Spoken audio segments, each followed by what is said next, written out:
Hi everyone, this is Kartika, Assistant Professor, Department of Food Science and Nutrition, Periyar University.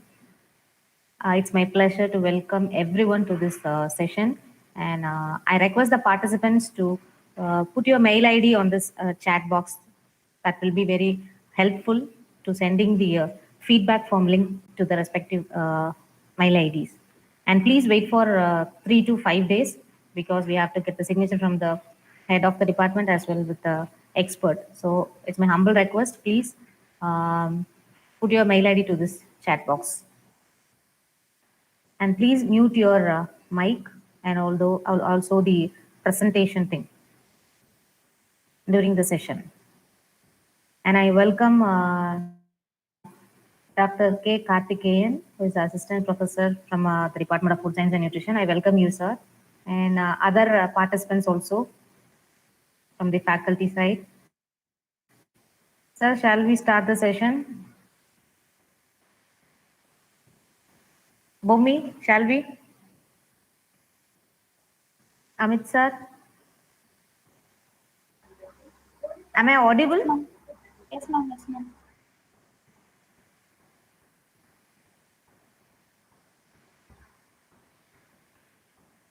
And also, I request the participants to raise the questions through this chat box, or you can unmute your mic and you can raise the question.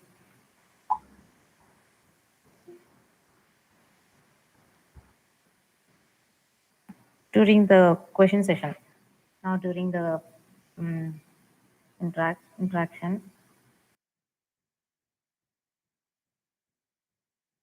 Okay, I'm not there.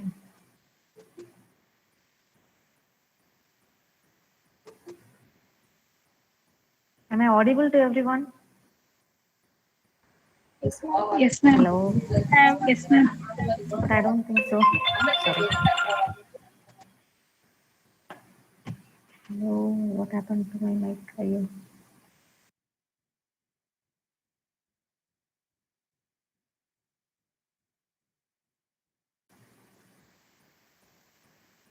Yeah, we'll start the session, I guess, because it's time up.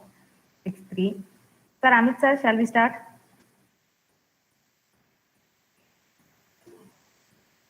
What happened?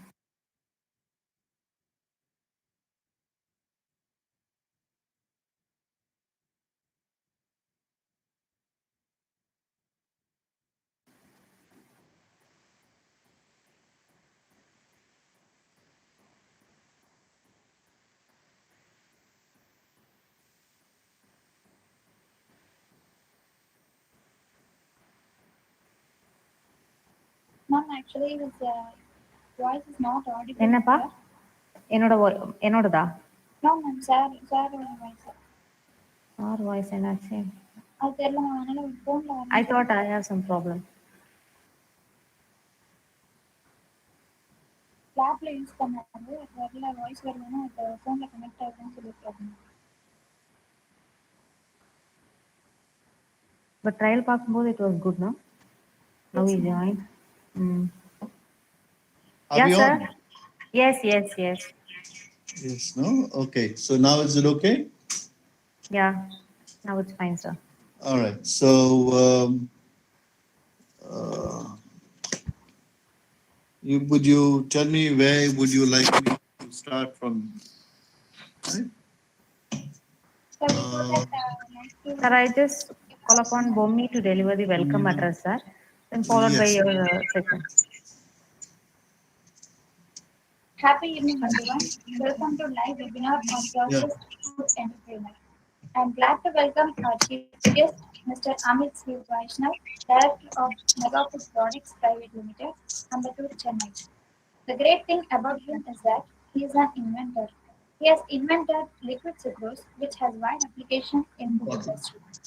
I also like to welcome our respected head of department, Dr. T. Kumudi Vijaykumar, and Mrs. P. Kartika, Assistant Professor, Periyar University, Salem, who are our pillars for building us towards the success. I am very happy for all the participants who have responded and joined in this webinar. I kindly request our chief guest, Mr. Amit sir, to take over the session. Please, sir. Good evening, all participants. Thank you, ma'am, for the opportunity. It is indeed a pleasure to talk to so many of our uh, pursuing students in the food processing. And I'm indeed happy that so many are considering an opportunity to set up their own food industries.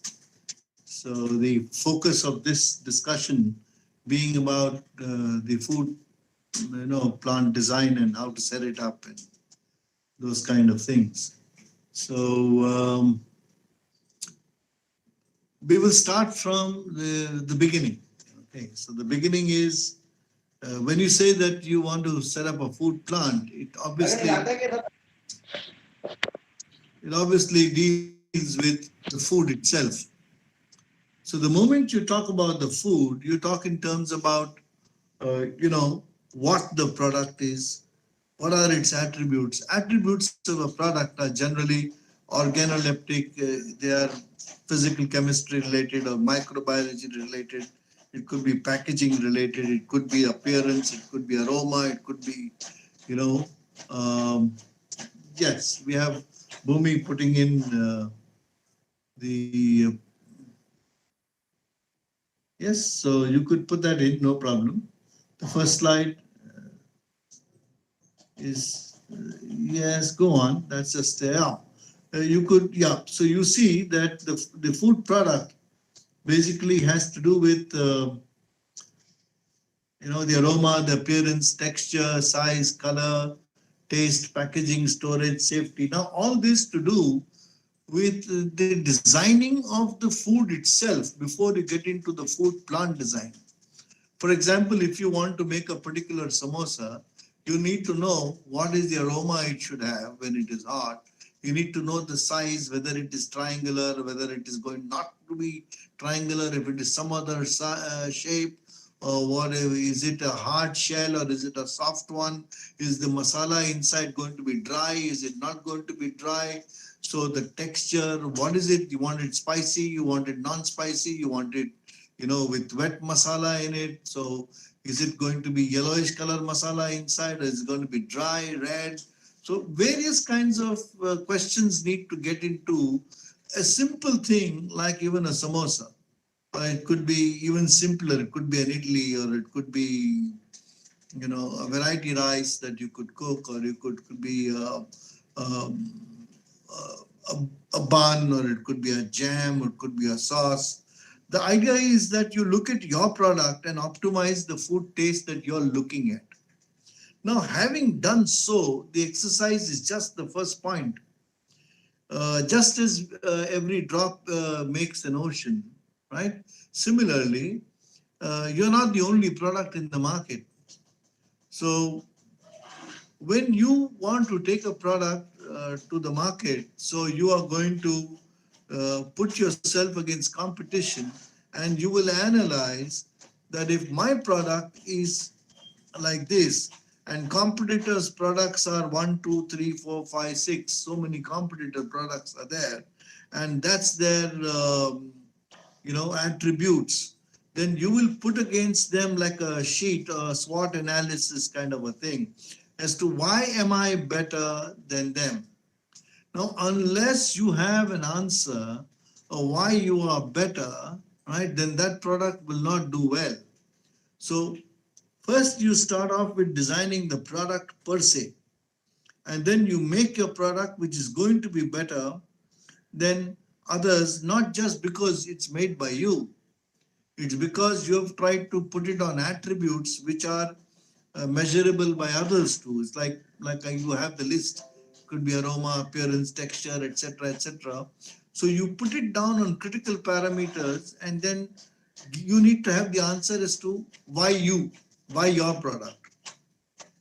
So once you've decided to have why you and why your product, next is to look at the market size. Now, they say that there are two ways to look at a cake. One is that you can have the whole cake itself, or you can have a slice of the cake. So that means that you can either be the big part of the entire market, okay, or you can be a small part of a very big market.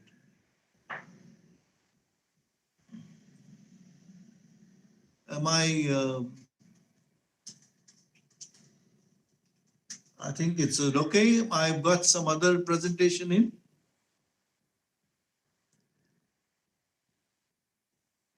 Is it okay? Somebody will have to tell me. Huh? Yeah, sir. Yeah? Okay, because something else popped up in between. Okay, so and that slide has gone away. Huh? So maybe Bhumi, you can put back the slide. Yeah. So as I was saying that you need to gauge yourself, your product against the market, and then decide and design the product based on what you want to actually present. And having decided to present a particular product, you're going to then design the processes that make the product in that manner. So, like I said, if it's going to be a particular jam or a sauce or a particular product that you have in mind, then you will design the processes to be suitable to give you the product in such a manner that you believe is going to be competitive and give you the edge in be able to selling the product. So now, once you analyze yourself and your competition, and you've said that this is the product I want to make, then you will have a particular plan in mind that this is the product I want. And if you want a particular product, there are likelihood or chances that it may have a few set of processes involved in the manufacture. Let's say, for example, we talk about a jam. So when we talk about a jam, there may be, involvement of incoming fruits, which need to be washed, we need to be dressed, we need to be pre-processed and then you get fruit chunks or you get fruit pulp, and then you go on to be, making a jam by additions of pectin and sugar, and then you bring it to a point where you add the color and the flavor, and then you make. Now, this is the process of making. In the plant design side, you will find that receiving the fruit means you need washing plants, you need weighing machines, you need water. The water must be clean, must be sanitized. It's not just one dip. You need minimum 3 dips. So you require those many kind of equipment or vessels. Then you will need equipment to cut the fruit. Then you need equipment to, pre-cook or blanch the fruit if required. Then maybe you need to shred the fruit, or maybe you need to have a pulp taken out, so you need to have a pulper. And then maybe you need to put it into a kettle or a big vessel, and depending upon the scale, it may be a steam jacketed vessel or just maybe a big vessel which is fired by gas below. It could be, depending upon the volume and the scale of production, you actually design the plant. So once you got your product happening, then when you get the product result, next step is how are you going to handle it post-production? What's the filling?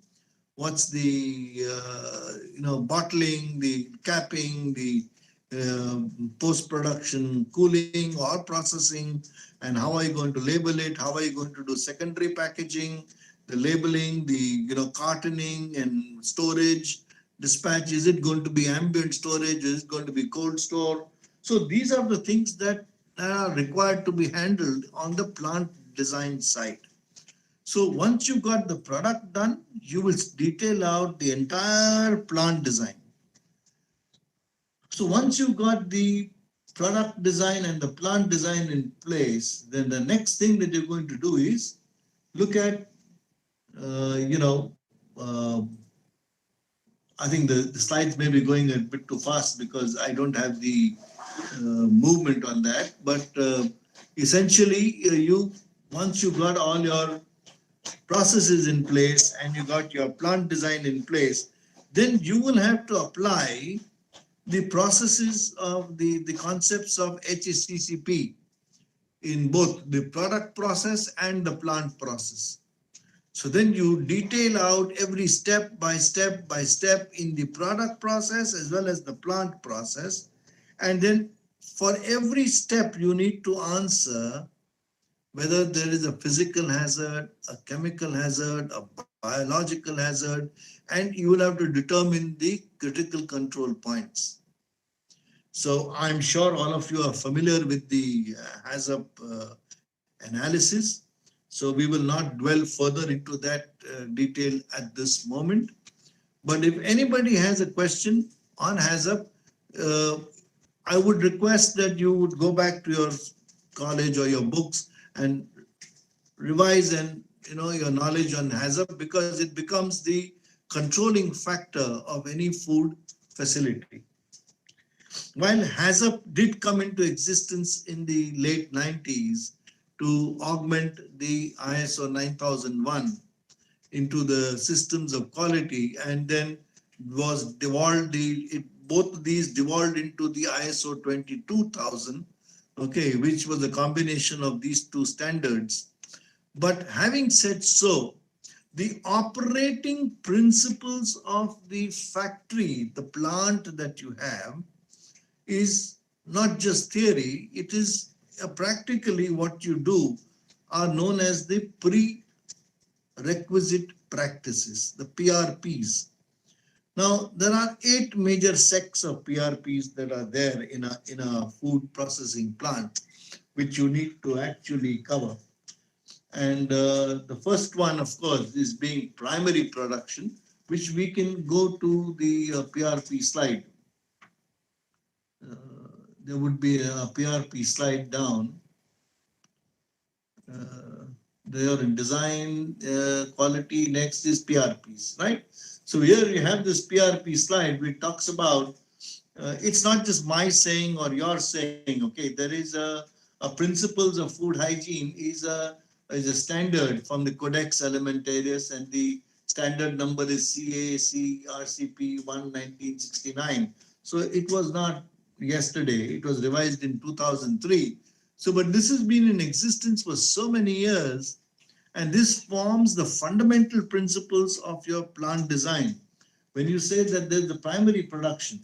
Now, when you say primary production under item 1, there are subsects like, which I have not mentioned here, but it is essentially, if you think about primary production, if you think of a building, if you think about machinery, right, in your mind, you will talk about environmental hygiene. If I have a factory, around it, do I have a sewerage, or do I have a river, or do I have a slum, or do I have, what is around in my neighborhood? Do I have a sulfide plant that spews out bad gas, or is it a good location? Am I away from any possible hazards? So the environmental hygiene is very principal to the primary production. Similarly, there is hygienic production of food sources. Anything that gets in, like I told you, how it was handled, how it was stored, how it was pre-processed, processed, all those are important when it comes to handling of all the foods. So, and therefore it's cleaning, and therefore, it's associated maintenance of the equipment and the personal hygiene of all the people involved from the time the fruit hits the factory gate till the time it gets into the sealed container. So whether it is the security, or whether it is the food handlers, or whether it is anybody in the supply chain internally, right? So the hygiene is a very important practice. It's not just the 4 people who are there handling the fruit that's important. It could be anybody and everybody, including the janitors or whatever, the toilets, or anybody and anything and everything that is there in that facility becomes as important. So that's the primary production. So the next PRP deals with the establishment, that is the factory or whatever you call it, it's design and facilities. So since our main focus is on the design of the plant, right, today, we're talking in terms of the location itself. So are you located, like I said, in an industrial area or a residential area, Are you in a suitable environment where you do not have conflicting, infections from neighboring sites? Do you may have a chemical unit next door, or you may have something else polluting, so that might spoil your product. So the location is very important. So now all establishments need to be located where there is no threat to the food, basically. The food or food safety should never be compromised. Hmm? So that's one of the prime criteria when it comes to locating the food facility. Now, similarly, all the equipment that you have should be that which can be easily cleaned, maintained. There are no, sharp edges. There are nothing which is difficult to clean. There are no corners. Now, if you have anything that can't be cleaned easily or maintained easily, then you're going to have problems. Similarly, the premises and the rooms. Now, when I say premises and rooms, means every floor, every wall, every corner of the factory needs to conform to some basic standards. For example, the walls must be impervious to water, to dust, to any such things. So they need to have smooth walls, preferably tiled, that which is waterproof. Now, the corner joint of the floor and the wall must be such that nothing accumulates there. So it must be rounded. So it must be rounded so water doesn't accumulate there. No accumulation of water means dirt does not accumulate, means microbes won't grow. It's a series of such things that are dependent on just very simple uh, design of floor and walls. Okay. Similarly, the floor must be impervious. You cannot have a floor which is absorbent. You cannot have a floor which is having holes in it or breaks in it. So your floor must be impervious so that you don't hold on to any contaminants. Hmm? Now, in the same area of design, you will have to go further into the design and the structure of your entire layout of the facility, so that you see from the time people enter the facility, they should be able to change their clothes, use the washrooms. They should be clean when they enter. And at every such major density of work areas, there should be adequate provisions to enable them to wash their hands or remain clean again. Today, in the COVID days, it is more, it applies even more, that you need to be constantly washing your hands and being clean. But that apart also, in a food industry, people were required to be absolutely clean at all points in time. Hmm? So, like I said, all working surfaces, floors, walls, etc., all internal structures that you have, including wiring, light fittings, machinery fittings, etc., should not be in a position to harbor any potential hazard or insect or any such thing that can create any issue.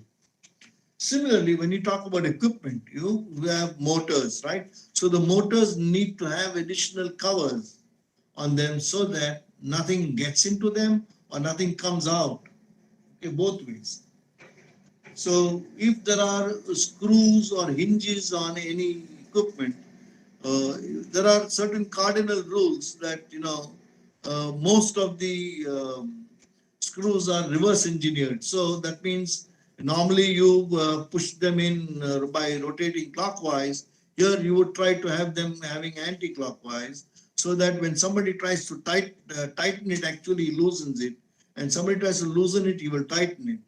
So some small changes like this are required so that you don't have accidental um, tampering with equipment that goes into the plant as such.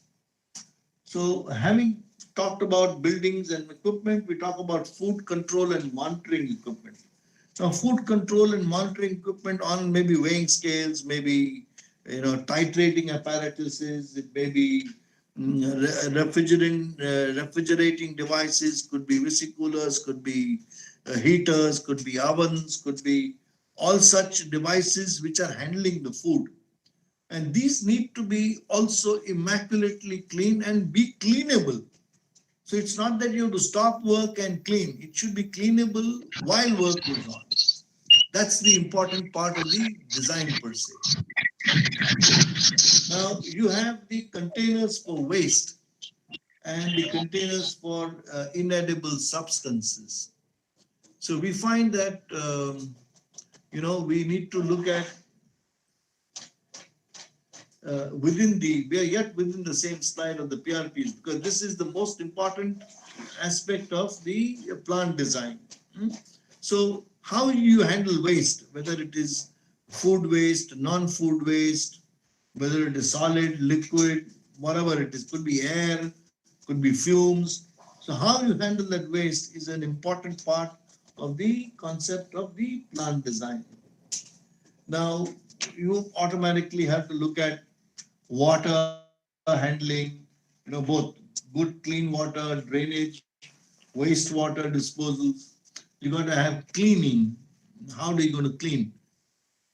What is the appliances that you will use to clean? What are you going to go doing about it? And similarly, there is personal cleaning and hygiene. It may be important to have temperature control.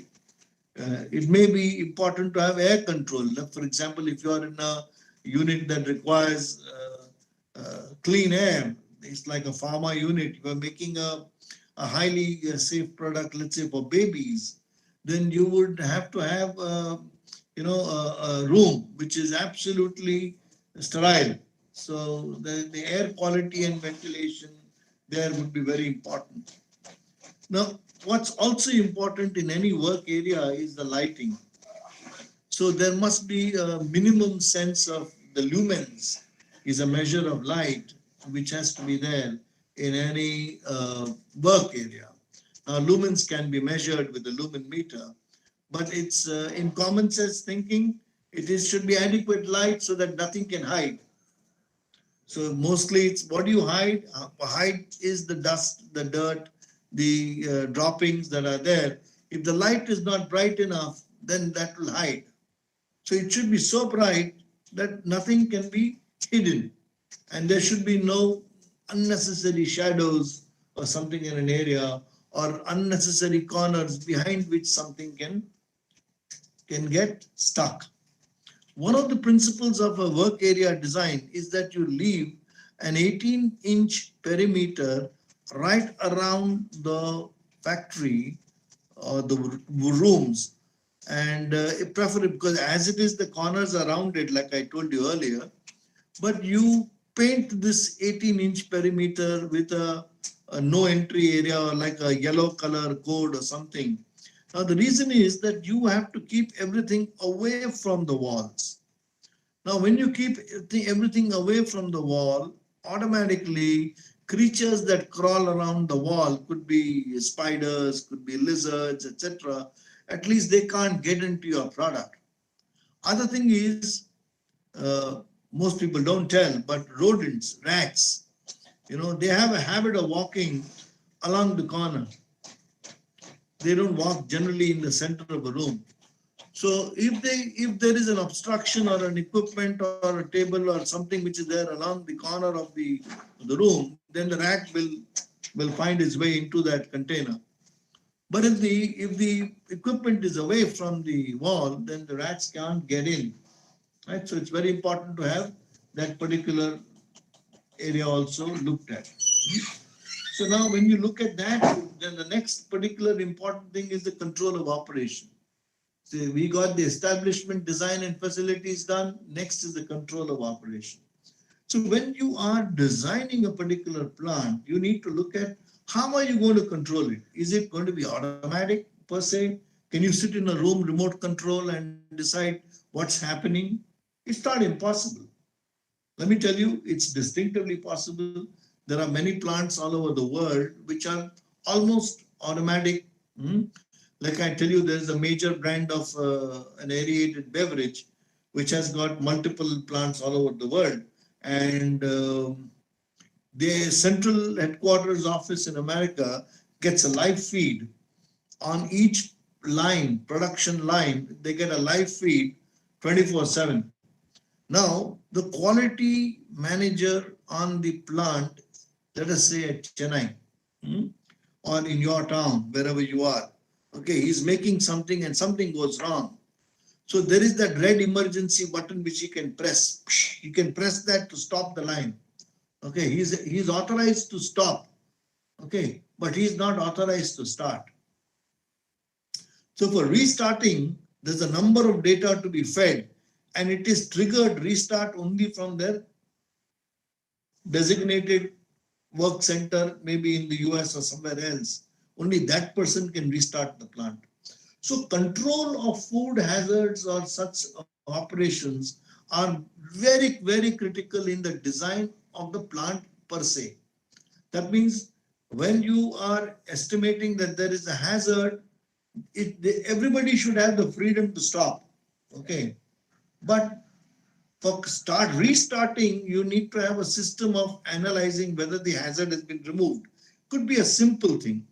You're working with glass bottles and you're filling, and the glass bottle breaks for some reason.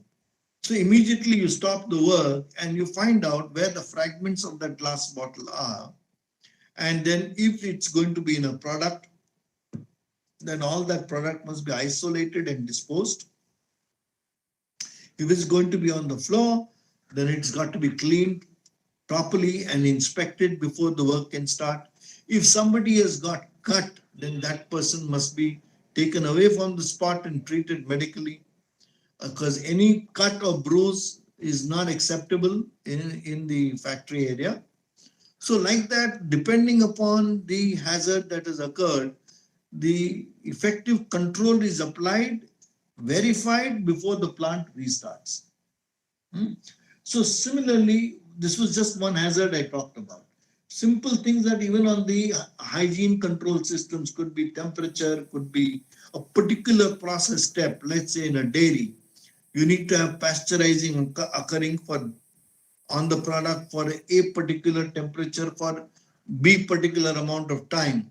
Now that has to be evidenced all the time. If there is anything wrong, you cannot say, oops, let it go and the product spoiled. No, it has to be, you have to be in a position to demonstrate that your job has been done correctly. And that's why it is a specific process step, right? Now, when we are working in a control of operation, as far as food products are concerned, the microbiological controls are of great importance, because the best food, okay, if it gets spoiled microbiologically, is worth nothing. You're not going to eat it.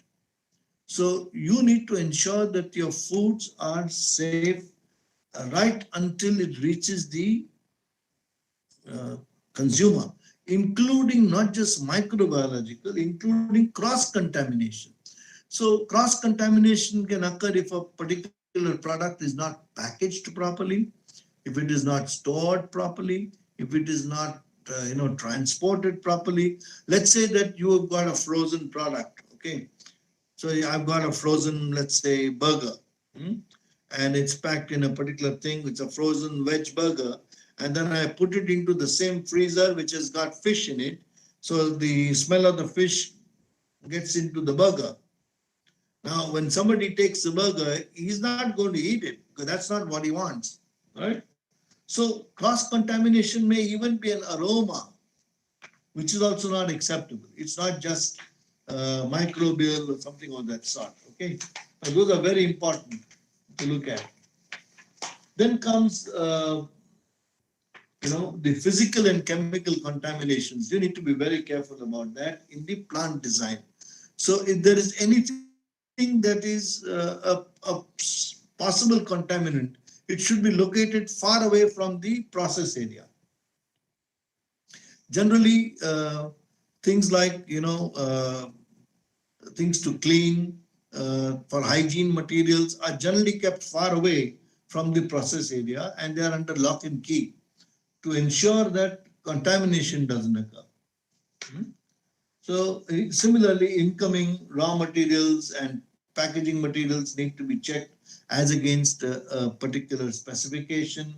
There will be people coming in, going out, could be visitors, they need to be checked, could be workmen, managers, supervisors, etc. So all these get into a particular plant design. The incoming and the flow and the outgoing of men, material, whatever, everything product is has to be streamlined. There has to be a process flow, line diagram that people can enter this way, they can go out that way. When they come in, they need to do this. When goods come in, they need to do that. When goods go out. So everything gets documented in the plant design. Hmm? Be it, like I said, could be an in-process material also. From going from stage A to stage B, how are you ensuring that the flow is proper? Right? If the supervisor goes from stage A to stage B, is he entitled to go, or only his manager is entitled to go? Does he know the job? So that one particular thing about knowing the job comes right at the last. That PRP is called training. We'll take it a little later. So when we have all this, the key factor to running all this is evidencing, is demonstrating, is actually recording. It's called documentation. So when you have the control of the operation, finally it is documentation.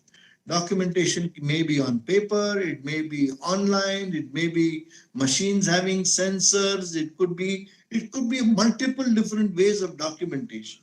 But what's most important is that it is documented to the point that you can retrieve information, you can correct the activity if required, and you can actually prove that no, this is okay, or no, this was not okay, and I had to repair it, or I had to change it, or I had to do something. So that was the most important thing that went there.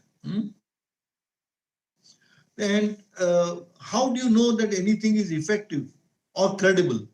So effectiveness and credibility is finally evidenced when you have all these practices in place and you've got all the documentation in place.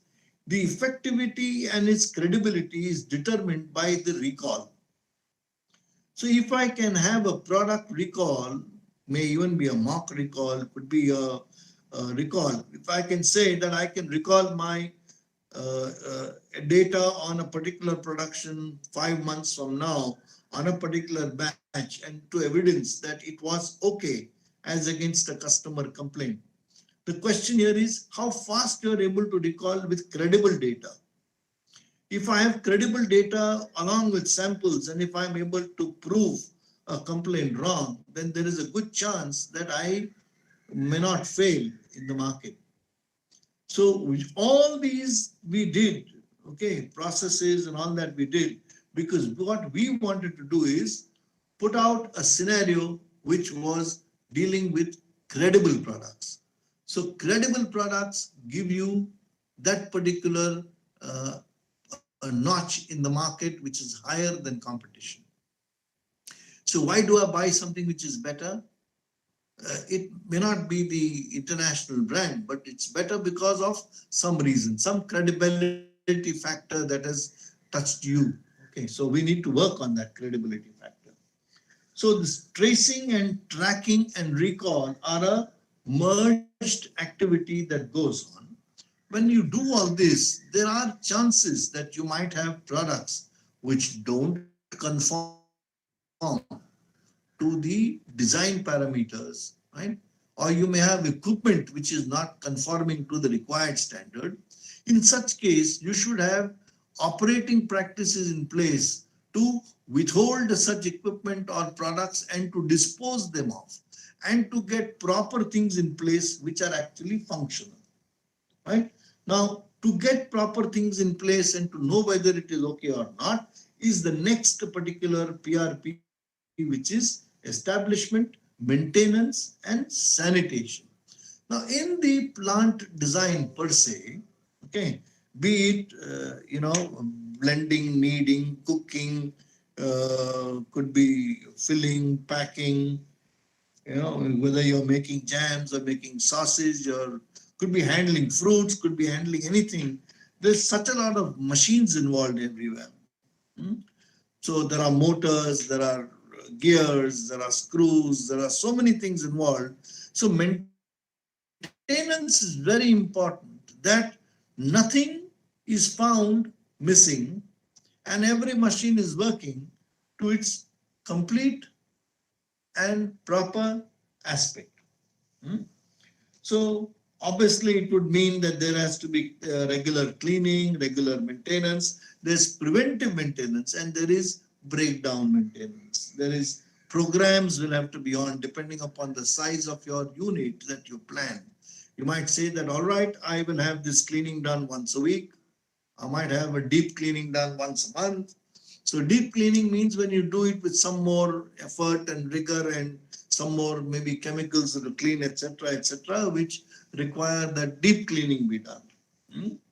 Now, in this particular activity, one of the major areas of control is pest control.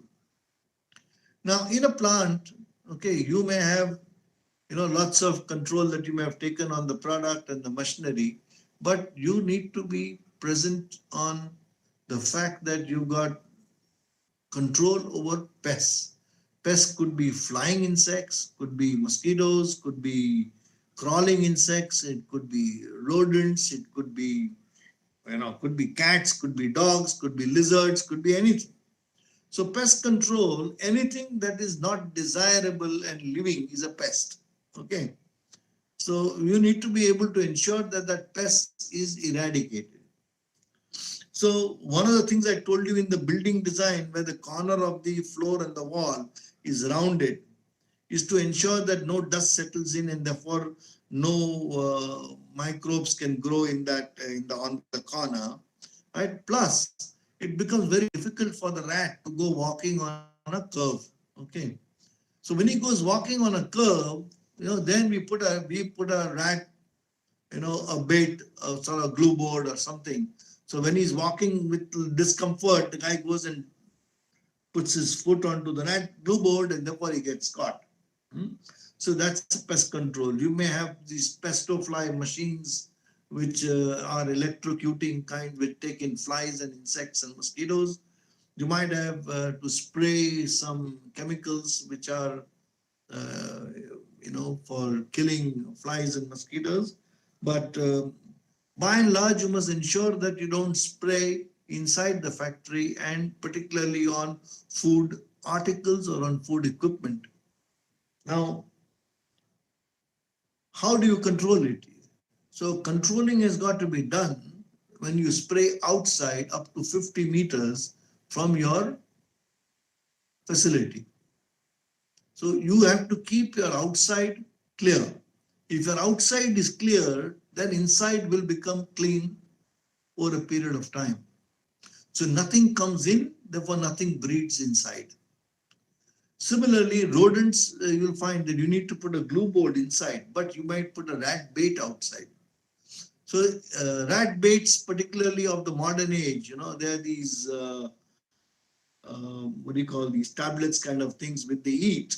And then the rat dies because of a medical situation called blood dichrasis. So the rat, because the blood coagulates and the rat dies.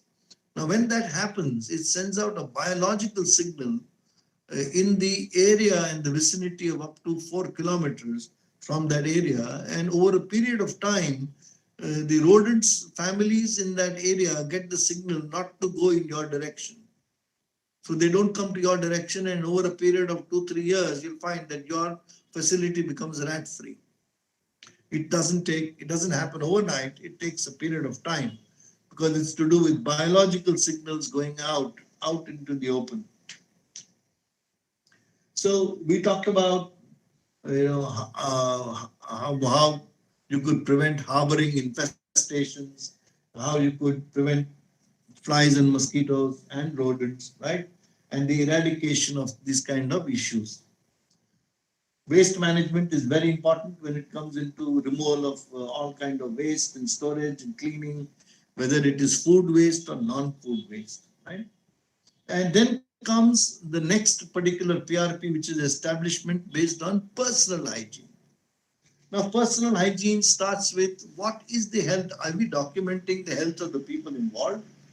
And do we actually trace them for their everyday health conditions being reported? Are they having any illness, any injuries? Are they suitably covered for their protection in the facility that they are in? Do they have any cuts and wounds? Are they washing their hands and feet?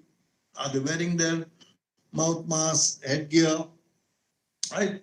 Is about personal behavior would be what? Smoking, could be having tobacco or eating, sneezing, or anything that is to do that can contaminate the product. You've got to make sure that they don't come with that. One of the things that in India you need to be more particular about applying is on the jewelry. A lot of people wear small jewelries also on in the ears or in the nose or in their hands. They wear rings and they wear necklaces, something of the sort like a pendant or maybe. So we need to educate them not to wear it, because if anything falls out into the product and the product is eaten by somebody, that metal may actually choke or kill somebody. And that's very important. In this particular aspect, we also need to be very careful. While we may be particular about ourselves and our employees, what control do we have on visitors? Visitors may not be as aware of what to do. So as a first option, don't permit visitors into your facility. Okay, nobody is permitted. But let's say you still have to allow somebody to come in, then you should have adequate visitors awareness program, and somebody must accompany them wherever they are and ensure that they don't touch anything, they don't do anything, that their mouth is covered, that they don't, nothing untoward they do. So that must be including, you might have a glass policy, so you will not permit glasses in the factory. Various things are there, okay, which need to be figured out based on your plant practices, right? So the next of the PRPs that are there is on transportation. So PRP on transportation is important because it's a food product. What's coming into the factory, what's getting out of the factory, how are you going to handle it? What's your incoming bay? What's your outgoing bay? How do you handle products? Is there any hazard in the way it's handled? How it's stored? Okay, so various things are there to be looked into that. So having done all that, once you've done all this, how are you going to create awareness amongst yourself so that you've got, the product information and consumer awareness, both internally and externally? You need to create awareness internally amongst your people and externally with the consumers, with the supply chain, with the vendors. You need to have, why am I being so particular about my receiving, about my practices, about my plant design, which supports my practices. So it's very important that they understand so that they will do what is required to be done. Finally, the last PRP that we have is training. So in all these areas that we talked about, we actually need to have a fairly reasonable and extensive and deep level of training that is done repetitively, and evaluation also that is done repetitively. So the reason is that, if I repeat something 2 times, 3 times, 4 times, 5 times, 6 times, over a period of time, people imbibe upon them the effectivity of the job to be done. Merely telling once or twice is not good enough, all because you heard the teacher once or all because you read the book once. You didn't get 100%, correct? So you took a reasonable amount of effort, a reasonable amount of exercise in learning the subject, and therefore you scored well. So that same applies with everything else, including work, including your performance. That training is something that is done between the trainer and the trainee. The trainer teaches the trainee about what needs to be done, and effectively does it again and again and again till the trainee starts doing that level of work, right? So having looked into PRPs, etc., We can then look at the other slides again. We'll go back. Okay, so we've got quality, like I told you, has got to do with okay, we've come to setup. So setup is like I said, if it's where it is set up, so all the facilities have to run independently and be tested for their competency, for their efficacy, for their ability. Okay, the capacity of each of the plants must be tested inline and offline. Suppose you had a plant of water that was meant to deliver 1,000 liters per hour in a particular flow at a particular point in a plant, and instead of 1,000 it delivered only 800, you're going to have a problem. Instead of 800, if it delivered 1,200, you would have another problem, right? So the efficacy of the entire design has got to be tested on a continual basis.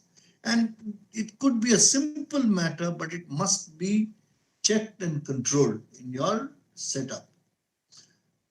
So doing the run test runs and the commercial runs and maintenance runs are very, very important for this particular activity of setup, right? And that keeps the plant going on a continual basis, right? So if you have to make any changes, it should be done, it should be documented, it should be put into the process, parameters must be known, training must be done to all the people who are involved in it. That, you know what, now instead of doing 1, 2, 3, we are going to do 3, 1, 2, right? So that training is put into place. You know what, instead of this, we're going to do that. And this is the reasons why. So there's no harm. You can always change your practices every day, but you should have adequate training and you should have adequate control on it. I'm sure that's understood, right? Okay, we'll take another slide. We'll take another slide. We've got quality. Yeah, we've got quality which talks about, like I said, hazard. No, this is production and productivity. Okay, yeah, quality. So as I told you, the product and the processes need to be broken down and you need to do a detailed hazard study, right? We're getting close to an hour now, so we don't have much to complete with. So we'll finish from quality and go to product and productivity, which is which is probably the last one, no, next one. Product and productivity, yeah, production and productivity. So now basically we're talking about, one is production, which says that the desired product is now produced properly, it reaches the customers properly, it's good to taste, good to eat, everything is fine. But if I had to sell the production, my product, let's say at $100, but my cost exceeded, my productivity killed me, I could not sell it, so I lost money, then there was something wrong in my thought process, in the entire design of the product and its plant design. So my productivity was important, that in this particular plant, I should have got so much to make my cost efficient. And instead of 100, I should have been able to sell it at 80 to earn 20 rupees on that 100. So productivity becomes a key driving factor in the entire plant design. So finally, am I getting it at the right price? Am I making money?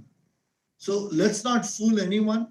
The only motive that anybody should have to run a business is to make money. But having said so, it should be made ethically, it should be made correctly, it should be made without fooling yourself or anybody else. Correct?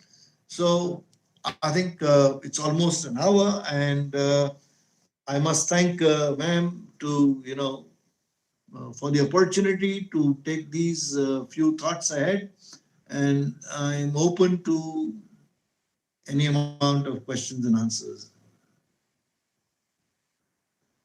Thank you.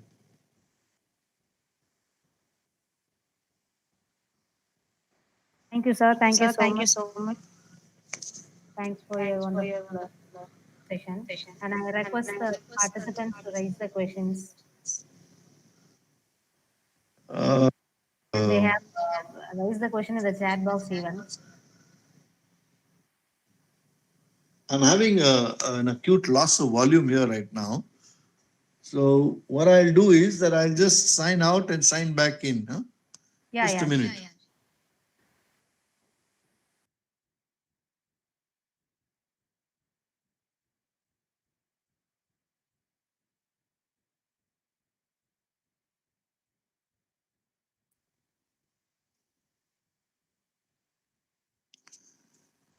I hope I'm on, Mac. Yes, sir. Okay, great. So I need to just switch off something so that I don't get disturbed. Otherwise, I will.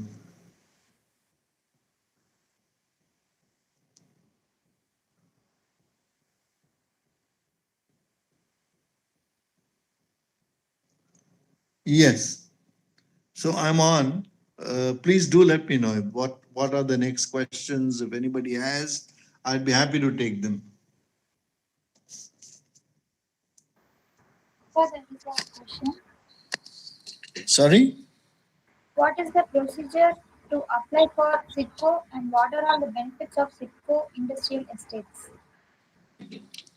Sitco is just one of the providers of industrial estates. There are private estates, there are other government estates like SIPCOT, okay, and others who are also in operation. So just as you have Sitco, there are others. And if you are particularly a young entrepreneur, it's not too difficult. You just need to apply for, if there's a standard application, you just apply and mostly the sheds on rental are not really available anymore. So you need to buy. And if you have your own money in hand, it's be very great. But if you don't, then you need to look for a loan. So then starts the chicken and egg game. So the bank will give you a loan only if you have a project report.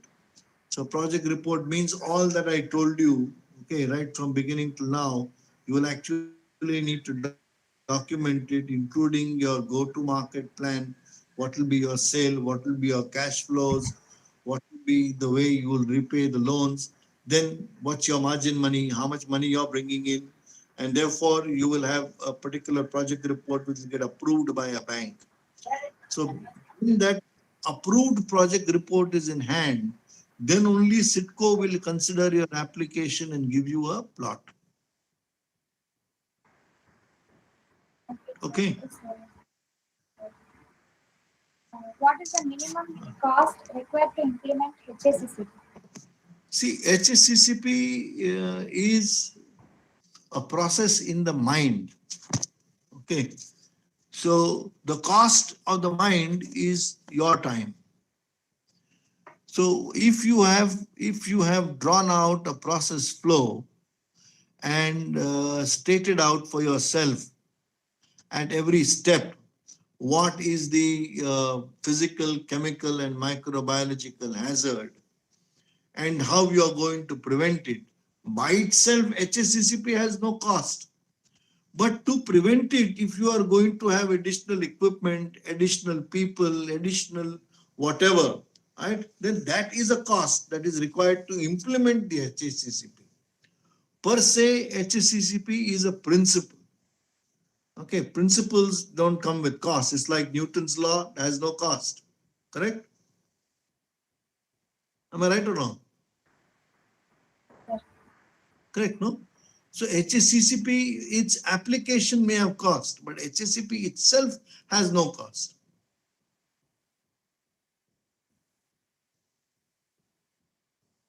Is that strange? Is it acceptable? yes, You don't have to accept it only because I'm saying. You can debate about it if you don't agree. um, I think the participant had asked about what's the Sorry? minimum cost for getting the. I think he had asked for what is the cost to get the certificate. HACCP used to be certified world over and in India until a few years ago. About in 2005, they recommended that we should move towards a composite certificate of ISO and HACCP, which is ISO 22000. So you no longer get certified for HACCP because HACCP is standalone and used only in food industry, and it's not adequate. There are other areas other than the HACCP which are also required, which is what I told you about the PRPs. Okay. Now these 8 set of PRPs are the guiding factors, and HACCP is just one amongst them. Right?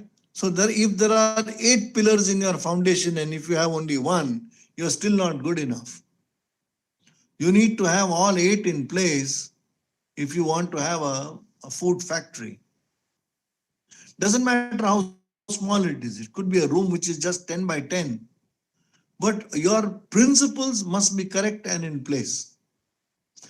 It doesn't matter whether your investment is 1 lakh, 1 crore, or 100 crores. But your investment has to be done properly. Okay, it's not about how large it is. It could be small. You could be having a small business. Let's say the smallest one that you can think of if you are in Tamil Nadu is making idlis and selling idlis. It's no rocket science. You just need a stove, an idli patram. You need to make idlis and give it, and maybe a grinder to grind the batter. But are your practices in line? Have you checked the raw material? Have you checked the finished goods? Have you checked the hazards of microbial contamination? So it's not about the size of the project. It's about aligning your mind and processes towards averting any hazard. So is that still okay? Mind you, even that activity can be ISO 22000 certified. Huh? It's not that you can't have. You can have a one-room idli facility. Idlis in South are eaten every day by everybody. But imagine, I see most of your participants today are people from elsewhere in the country. If they were to start a small idli business, they would have a raging business in their city. You know? Can you imagine how well it would do? Hmm? So it's all about your hygiene practices, your HACCP comes in place. And therefore the PRPs become the most fundamental, important areas of the entire food plant design. So that's why I spent more than 45% of my time talking about that. Is that okay? Yes, sir. Okay, any other questions? Uh, Reason to select brand names Snacky and then Mega Foods. Reason? Yes, sir. They No ask you reason. question. My name is Amit. The product brand name is that. I'm sure you have a name, right? Yes, sir. That's it. That's the only reason. No reason why you have a brand name. ITC could call it something. Levers called it something. So I called it that. So I mean, it's to please your personal, sense. And tomorrow, when people want to look at having your product again, they will look at that particular product. And so we have different brands catering to different segments of the industry. So OneUp is supplied for the last 18 years to the war zone missions of the United Nations in Africa, in Somalia, Sudan, South Sudan, Congo, Syria, Lebanon, Iran, Afghanistan, Iraq, Kuwait. In all these areas, there are war zones where the UN armies sit, and our OneUp brand has been supplied to them for so many years. We've got 42 products that go to them, and the armies are fed their daily food using these products. So there are thousands of products that go to them, and 42 of these are made by us. Snacky is a brand that we used to sell. We are selling in the Indian market, but our retail presence is very small. We are only on Amazon, Big Basket, and a few little other places. We have a bakery brand called Ariha, which is there in Chennai city, in the nuts and spices and in the Nilgiri stores, and online and Swiggy, Zomato, and those kind of things. We have a brand called Ambe, which is an ethnic Indian product brand. So anything that is ethnic Indian, so that's pickles, Indian syrups, Indian, anything which is ethnic Indian. Ambe is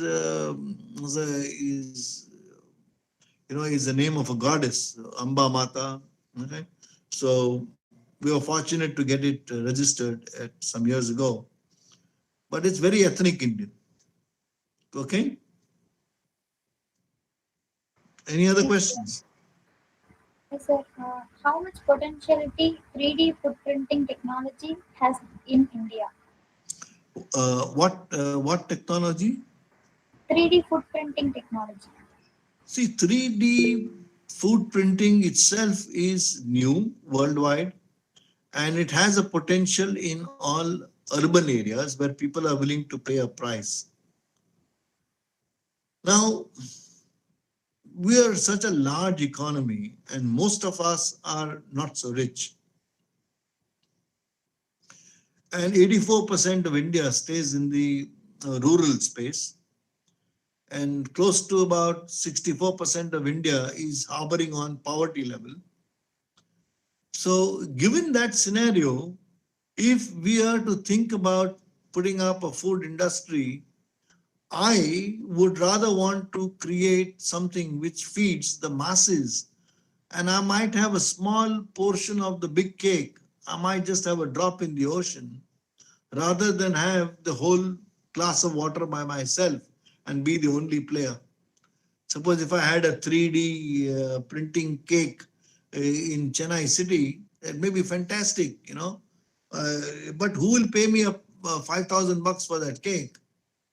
And I have to import the ingredient, and then I have to pay a huge price for the machine, right? So I don't know. It's too premature to look at large scale consumption. And one of the biggest assets that we have living in India is that we are one of the largest consumer bases in the world.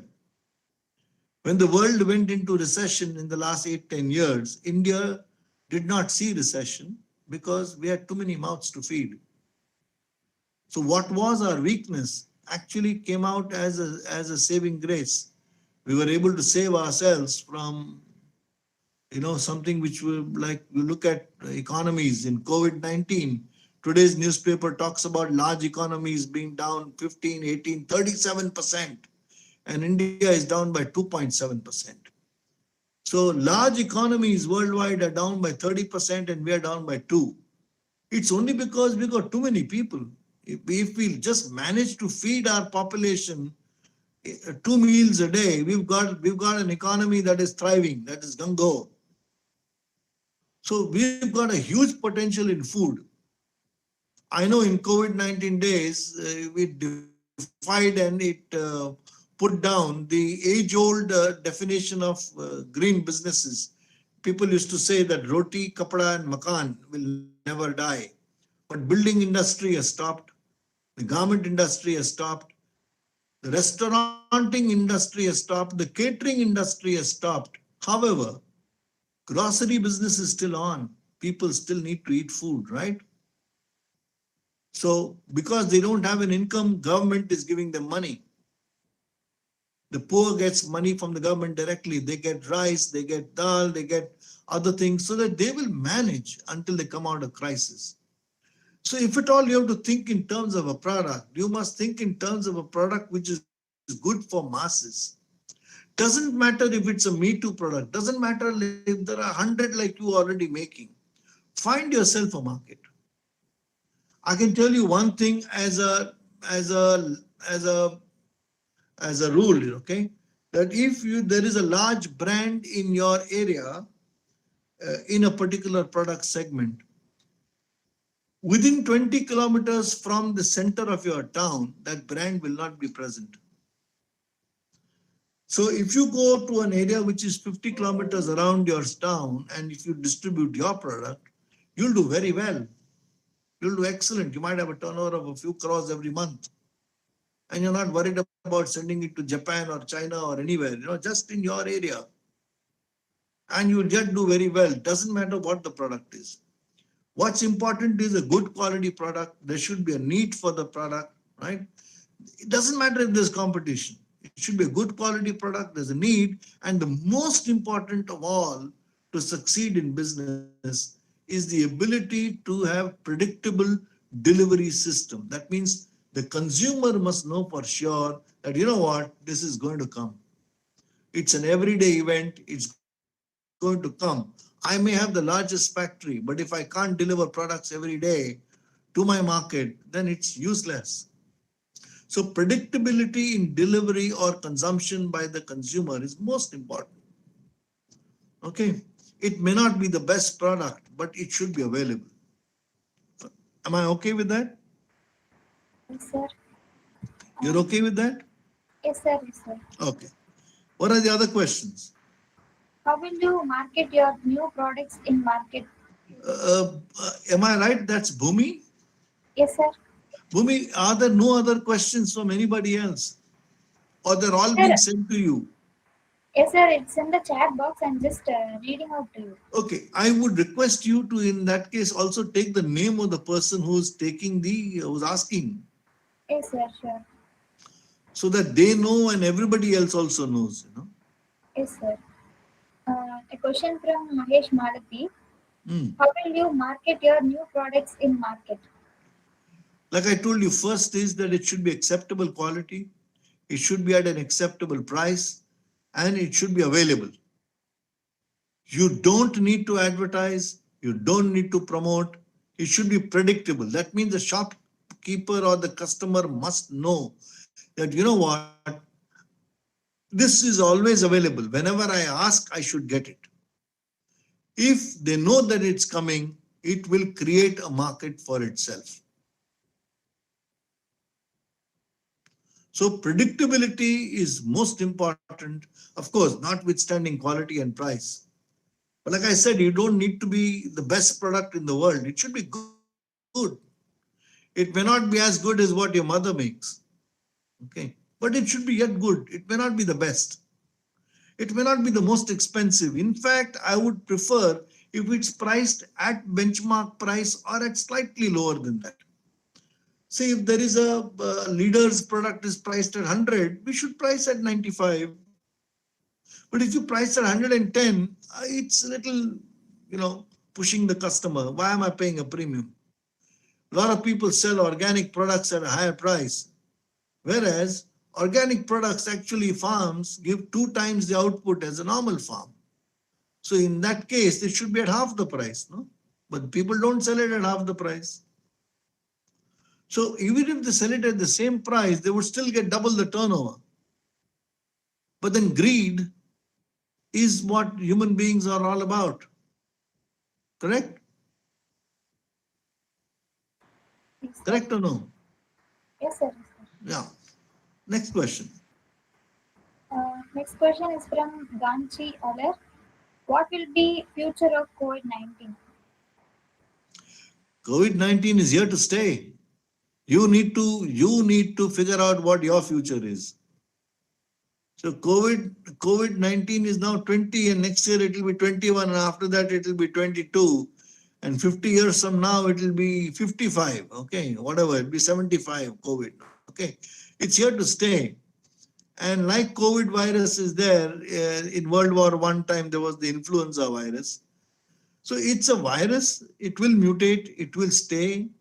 People will have to become more careful. You should not be overtly, endangering yourself or the community. So you need to become such that you adapt to the new normal. New normal is the word that everybody says today, but that's a reality. You need to actually, work towards that.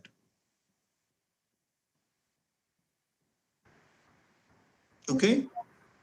Uh, Next question is from Ankita Chaudhary. Uh, How to deal with the trust issues people face while consuming new products and how to make them believe in the product? no, how to deal? With the trust issues people face while consuming new products and how to make them believe in the product. See, a trust issue is something that you can't deal by yourself. Trust issue is dealt only by repetitive consumption. When a person goes to the shop and he buys a new product, he's buying it only out of pure curiosity or because of the lack of an alternative. So if there is no alternative and he likes your product, he'll try to have it again. If he doesn't like your product so much, he may not want to have it again. But if he doesn't like your product, I can promise you he'll never have any of your products for the rest of his life. So when you go to the market, you need to be very careful. You can't take chances. You can't be foolhardy. You cannot think that it's okay. If today I fail, tomorrow I will do. No. Unless your product is superlative by your standard, you should not take it to the market. Unless it meets all the legislative and statutory and functional requirements that you think are met, until then you should not take it to the market. So there's a lot of responsibility as a manufacturer you will have before you go to market, because you can't fail in the market. Okay, that's something that you must remember. There is nothing like failure. There are upsides and downsides, but there's nothing like failure. You might not do well today, you might do well tomorrow. But you need to make sure that you do a good job all the time. So trust is an opinion between customer and the product. So you can win the trust only by continually giving a good product. Yes, sir. And next question is from Shivangi Sharma. What will be the future for the ice cream industry in post COVID-19? The same as any other food industry, ice cream industry is not going to go down. It is, in fact, if you ask me, there is a chances that the ice cream industry will do even better, because by and large, the product itself is microbially stable. It is safe. You can give it to even small children. Okay, it's not dumped with preservatives. So if you ask me, personally, ice cream industry is an industry of the future, particularly with a large population like India. Only thing is, all new units will have to conform rigorously to all the requirements that are there that we spoke of, because the old units, very few of them conform to the norms. Very few. If you were to go past an old ice cream unit, I swear you won't eat that ice cream. Okay, so you need to make sure that the facility, the environment, the way it's made, the way it's handled, okay, is so important. And that's what the world will come to. Everybody wants to improve.